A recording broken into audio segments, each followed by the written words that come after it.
Hello everyone and welcome to another episode of The Extra Point.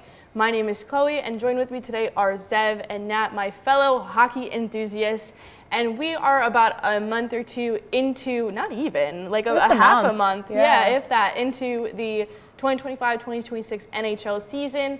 And since we're all pretty big hockey fans, we're just going to be talking some puck today. We're going to spend the first half of the segment going over just a general hockey news, what's been going around the league, how things are shaping up in the first month of play. And then since all three of us are big Devils fans, we're going to chop it up the last half talking strictly Devils hockey. So guys, just, first impressions thus far on how the season is playing out. Are there any teams that have been kind of stand out to you? Anything, do you think that the season's been going according to plan or how things are projected? What are your guys' thoughts? I think that everything's going just about as I expected. The Canadians are a little bit better than I initially thought they would be because, given their history, they haven't been great since they, won the Stanley Cup back in like early 1900s. So I think that they're better than I thought they would be. Otherwise, I think the Hurricanes are definitely still good. I think that they are standing out to me a little bit because after last season, they were kind of already standing out, but now I think they're even better. But other than that, I think everyone's kind of where I expected them to be, and there's really no big surprises.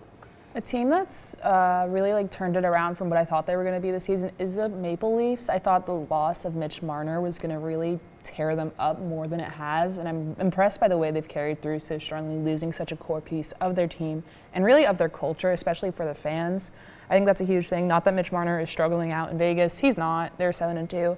They're doing pretty good, but I'm pleasantly surprised by that.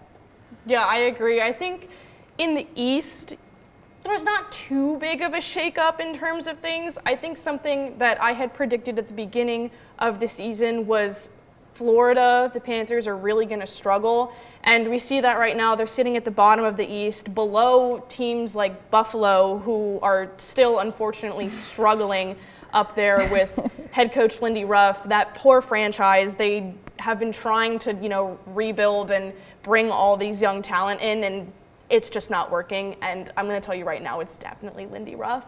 Yeah. We know firsthand he's not the guy for you up there in Buffalo. But yeah, Florida really, really struggling again without their captain, Alexander Barkov, out probably for the whole season with a season-ending lower body injury, and Tkachuk too taking a big blow right before the season started. Mm-hmm. He's projected to return about midway through, but even still at that point, being around past Christmas break and into the new year, that's a really pivotal time for teams to make it possibly back into the wild card race. But if you're too far out of things, then that can be hockey, really difficult.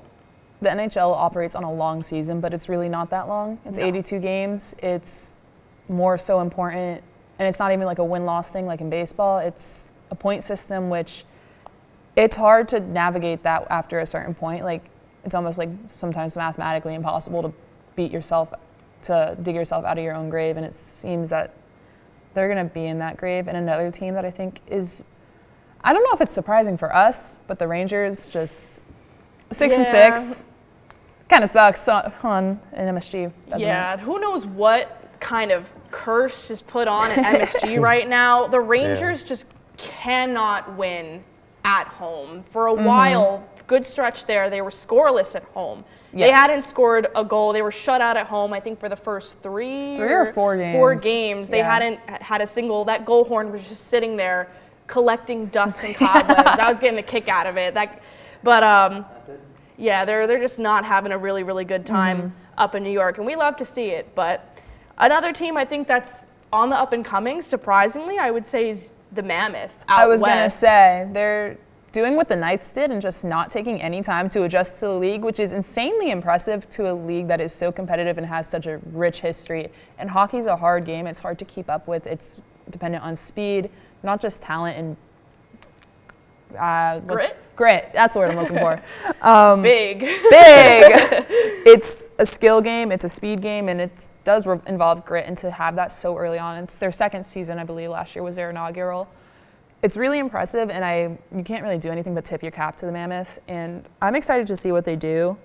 And it's also fun to see a professional team in Utah, other than the Nugget? No, the Nuggets are in Colorado. I'm going to stop talking about basketball now.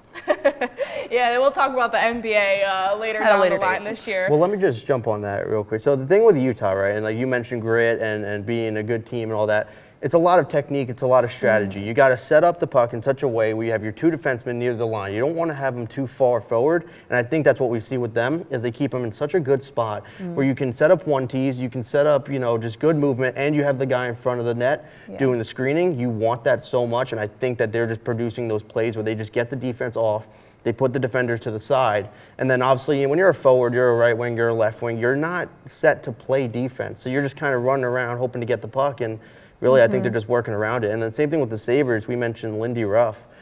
I think his biggest thing is just dumping the puck in the offensive zone and hoping that you get there before the icing is called. And really, I don't think that's going to work, and it hasn't worked for the Sabres yet. So It didn't work for the Devils. Didn't work for them either. And they still do that, but they can get there, and then when they get there, they set up the play compared to last season when they were just shooting, wrist shot, snapshot. Yeah.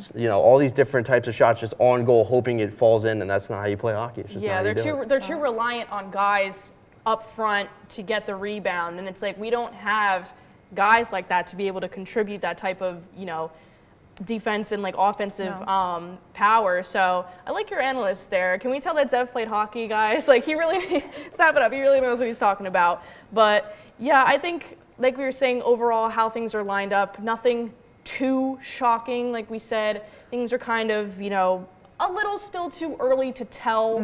Something could flip along the way and really shake things up. But overall first impressions, I think we're pretty satisfied. Yeah. In terms of other hockey news, this is actually a very huge moment in NHL history that just happened recently. Alexander Ovechkin scored his 900th career NHL goal. Last season, he had broken Wayne Gretzky's all-time leading goal-scoring record, which was 896. Yeah. So the fact that he broke that record was monumental to begin with, but now he's the first player ever to reach 900 career goals. That's just incredible. This guy's kind of crazy. I don't even know how old he is now. I think he's been in the NHL most of my life, and that's almost 20 years now, which is insane to say. It's not like a sport like baseball where like you can play into your 40s. Should you? I don't know. But you're getting hit. It's a lot on the body, and for him to be playing at such a high level still is so impressive. It's like, I'd say he's the Tom Brady of hockey. Not as many rings, but that's okay. Yeah, I really hope that one day he's able to get another ring. Yeah. It would be fantastic. But Seb, what do you think about Ovi? So the thing about Ovechkin is he's obviously a veteran player and he has so much skill. We talked about getting hit, we talked about that, but when you have so many years under your belt, you learn how to take a hit. Because, I've been in situations where I've taken a hit and I fall over and I don't know how to get up from it because it was so, just hard impact. But in that league, you know what you're up against. You know how hard they hit. You know how to take it. So you also see that his team, I'm not, a big fan of the Caps because they are in the same division, but I do respect their team. And the team helps them so much, and they do so much to back him up and give him the puck. And they really just know how to work around his technique because he's been there for so long. He has a very set way of just getting up to the goal and getting those shots on goal. So I think not only is, obviously his career excellent, but I think his team is also a big part of him getting that far. Yeah, Capitals currently sitting about middle of the Metropolitan Division this year. Last year, President's Trophy winners. They made it to the second round. They didn't make it too far in the playoffs, but hopefully, there's been rumors of will this be his last year in the league.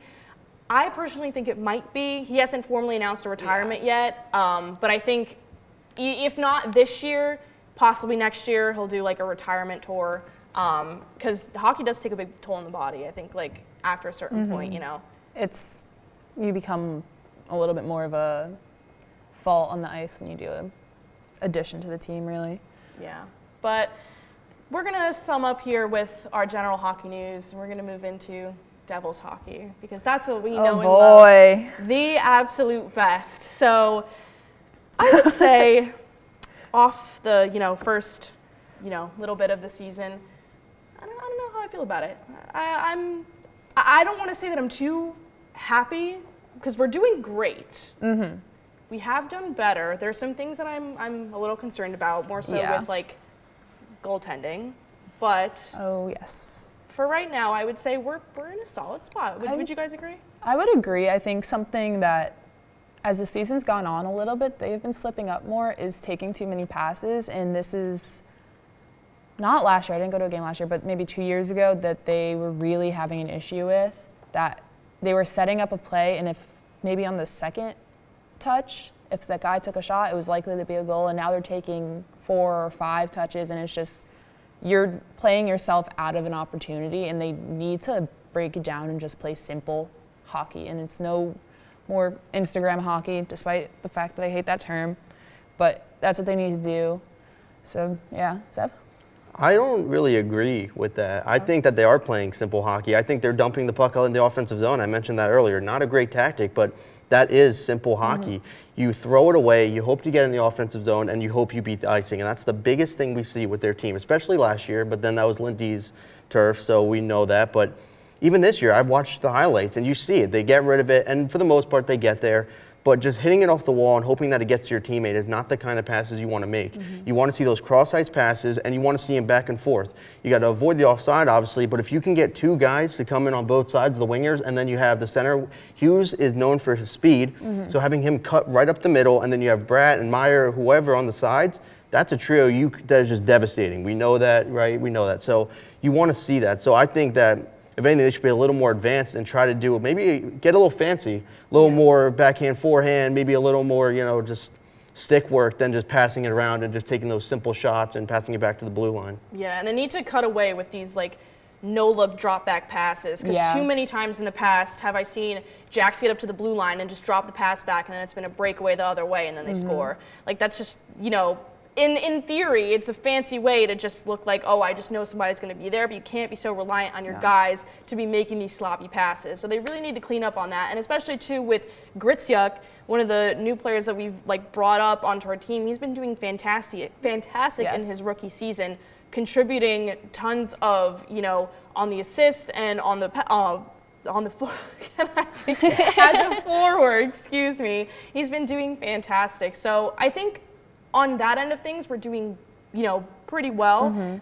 But it's our back end, our defense, and especially our goalie tandem that I feel like is our biggest question, and it has been for years. Yeah. I do not like Jacob Markstrom. I don't. And I much prefer Jake Allen, how he's been playing. At first, I didn't like Allen, but I just think he's more reliable. He's shown a lot more consistency than Markstrom. I think when they signed Markstrom, that we thought he was going to be like a Band-Aid and fix our goaltending issue, which we really struggled with. And he did for a little bit. A little bit, but then again, he's an older guy. He's not making he does make some elite plays, but he's not doing it as consistently as Allen is. And that's my take on that. Zev? So about the goaltending, I'm friends with a goalie. He goes to Montclair. He's a great player. And the thing that he's taught me, and I've learned through playing different sports, is that a great defense makes a good offense. And I think that we talk about goaltending. We blame it on goaltending. We blame it on the defenders. But I think that it's just all of them together. Because goaltending, I think, is pretty good. Markstrom does he's better than Nico Dawes, way better than him. So he definitely has the skill. But it's not just him to blame. He lets a couple shots by that are controversial, but you also have to blame the defenders and even the forwards for not making the plays that they need to win. So it's not just his fault. Fair take. It goes both ways in hockey, but I just have my grievances. And goaltending, we've been spoiled since we had Brodeur for so many years. But that's all the time that we have to talk about hockey today. Thank you guys so much for sticking with us, and we'll be right back to talk MLB. Stay tuned for more on The Extra Point.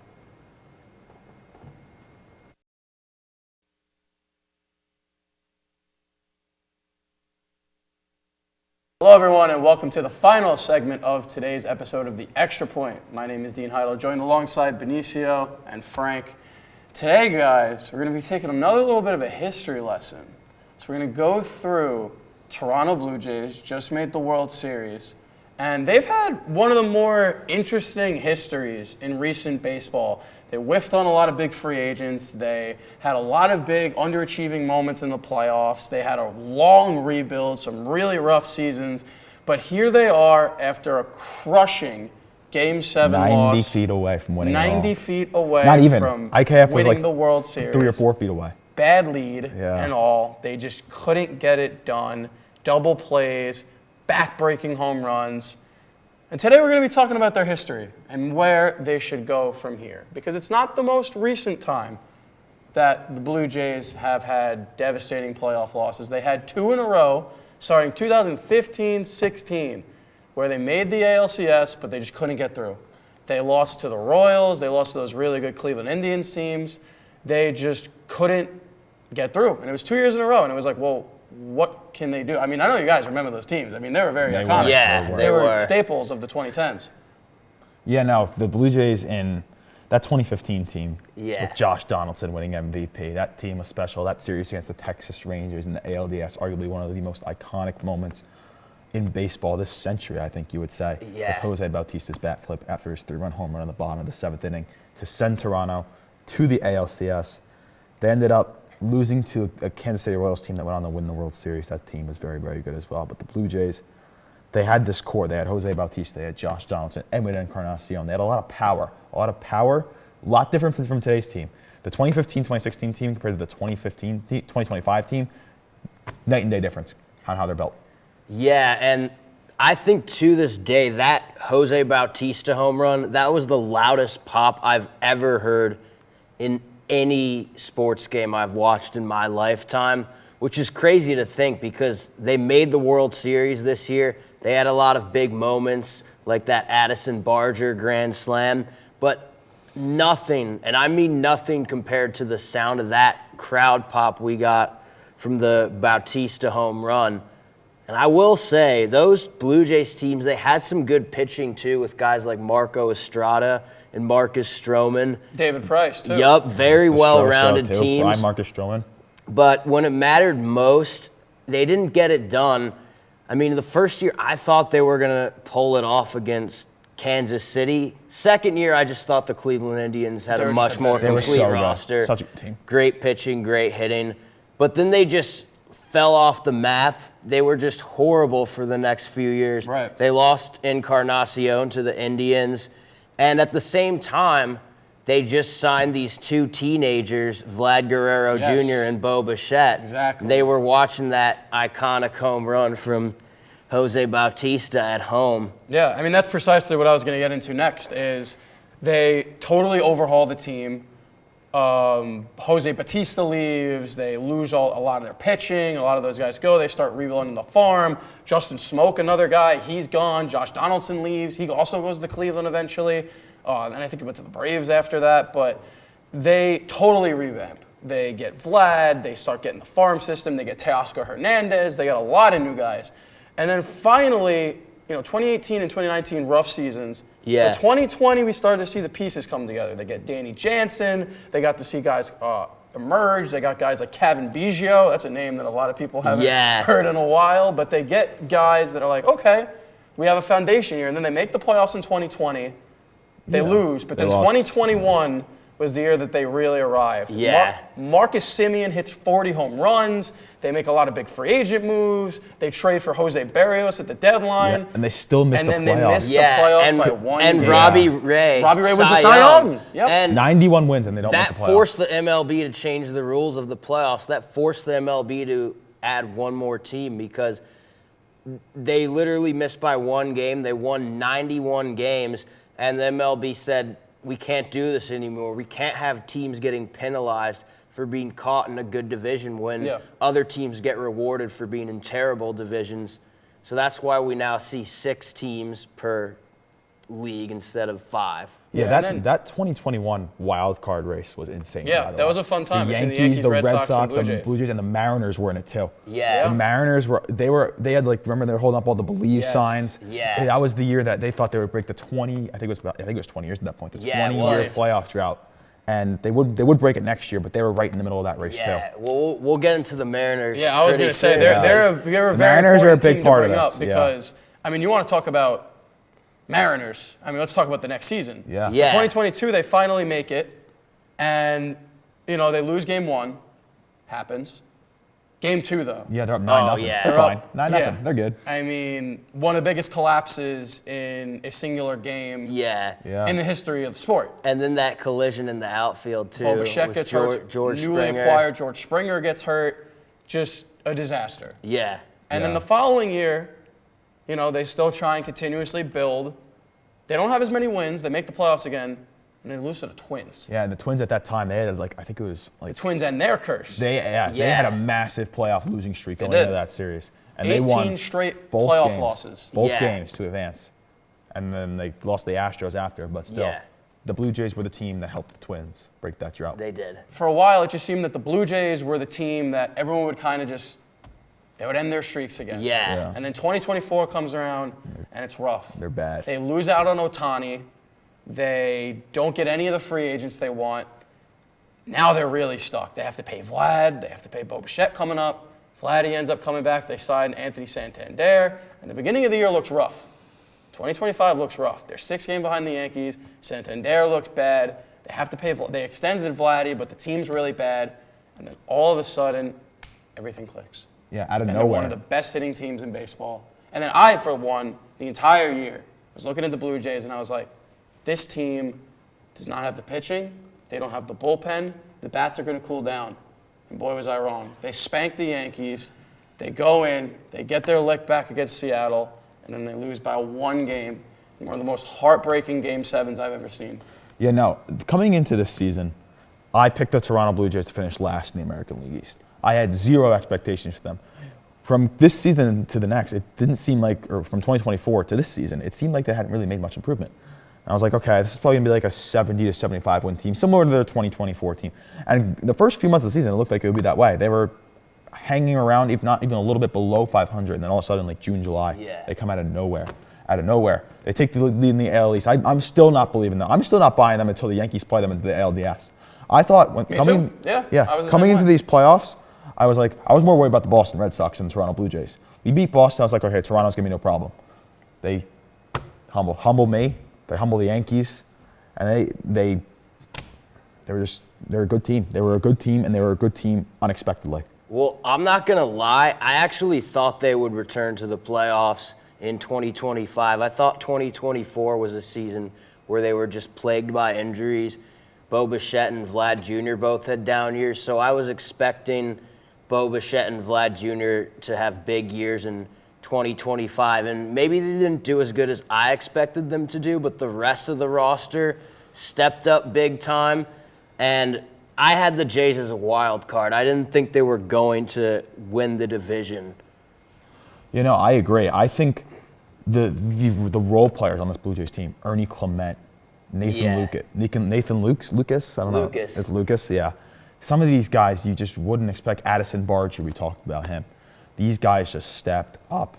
These guys were they were really no names coming into this season. And now they're household names in Toronto and around baseball. And then how about their pitching? I mean, Trey Savage comes in with that splitter, and he's one of the best rookie phenoms since Cam Schlittler. Yeah. I mean, one of the biggest postseason, where did this guy come from moments in a really long time. And then they got good performances at a lot of their guys. Max Scherzer, he pitches a good series. Game 7 the World was a solid Series, he was performance. awesome. I mean, Shane Bieber pitched pretty well as well. Another guy that a lot of people were like, well, you know, the injuries were there. Is this the same Shane Bieber we're going to get from 2020 when he was really dominant with Cleveland? So now, I mean, the Blue Jays are in an interesting spot. Well, it's now you lose Game 7. Where do you go from here? Yeah, so I think that I look at the teams in the past that had kind of like this one-off, unexpected, really, really good season. 2021 Chicago White Sox. Made the playoffs one year, have not made the playoffs since. 2023 Texas Rangers. Won the World Series. They got hot out of nowhere. 24, 25, missed the playoffs. The team they played in that World Series, the 2023 Arizona Diamondbacks. 2024, 2025, no playoffs. So can Toronto be this team that continues to have success? I question if they are. I think they have a good roster on paper. I think going into next season, the expectation for them is going to be to return to the playoffs. I think the consensus is going to be they're going to be back in the playoffs. I question that, though. I don't know if this Blue Jays team is a team that can consistently compete. They're a good team. They have good pieces. But was their run a little fluky? I think only time will tell. So I feel pretty good about their future. I just think you have to re-sign Bo Bichette, and I do think he does re-sign. Led the AL in hits. And if He you leads the league in hits almost every Yeah, season. he does. It's unbelievable. But if you pair him with Vlad Jr., George Springer, run it back with that group of guys. You got to think that we might get more of that MVP Vlad Jr. from 2021, and that's definitely going to help because Ernie Clement's not batting .400 for an entire season, but I think he really unlocked something in the playoffs, and we're going to see him continue to dominate in the field. He's going to get better as a hitter. Same goes for a guy like Barger. I think those guys are going to improve as hitters, even if they are not necessarily MVP candidates. Yeah. But when you look at the pitching, they really need to age down. Max Scherzer, even if they bring him back, he can't pitch forever. Right. Chris Bassett's old. He's a free agent. I prefer them to go after some younger pitchers like Michael King or Zach Gallen so they have a more reliable pitching staff because youth is important in sports. Yeah, and I mean, I was almost laughing when you said one of the. I mean, it was unbelievable that like the names that some of the, like Ernie Clement bat .400 this postseason. Yeah. Like when you said that, I was like, my goodness, Ernie Clement. Clement, Addison Barger hitting .400 throughout an entire. I mean, it's unbelievable what Yeah. some of these guys did this year.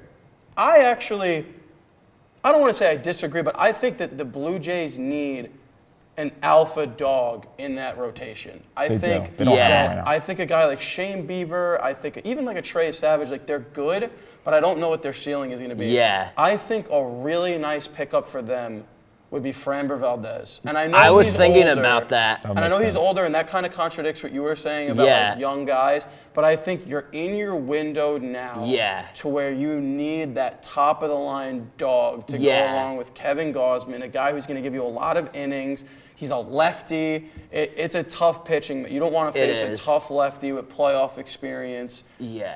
who's won a World Series. Like, he's been the ace of a World Series Yeah, staff he alongside was. Verlander. But that's a tough rotation if you bring him Yeah. in. And I also think you need some more bullpen, too. You do. Jeff Hoffman really struggled last season. did. He kind of Not a reliable closer. got better in the He did, postseason but before the backbreaker. The Yeah. Dodgers killed him in The Game Dodgers 7. got him, but I think a really good arm for them would be a guy like Pete Fairbanks. The Rays didn't pick up his option. I think he's a really nice slot into that Yeah, bullpen. and I think they can bring Valdez in because the Astros, they've lost free agents before. They don't really re-sign free agents like the other top dogs. And it's not like Valdez is as old as Scherzer. Yeah, he's like 30. He's not really He's old 30. by my standards. Like when I say old, I'm meaning 35 plus. That's what I'm talking about. So I think he would be a great pickup. He should probably be their number one free agent target besides Bo Bichette. Yeah, no, I agree. I think there's a lot of room for the Blue Jays to improve this offseason. I think rotation and bullpen has to be 1 and 2. I think the lineup right now is very solid. Similar to, I wouldn't say it's similar to the Yankees because the Yankees need. Totally different Yeah. than the Yankees. No, the Yankees is Apples and completely oranges. different, yeah. But if they do continue to be a consistent team going into next year, as Frank said, only time will tell. And we'll see with this offseason that's coming up. So maybe we'll do an episode on that as well. But that's all the time we have for today's episode of The Extra Point. We will see you guys in the next episode where maybe the Blue Jays make some moves. But like we said, time will tell. We will see you all shortly. Take care.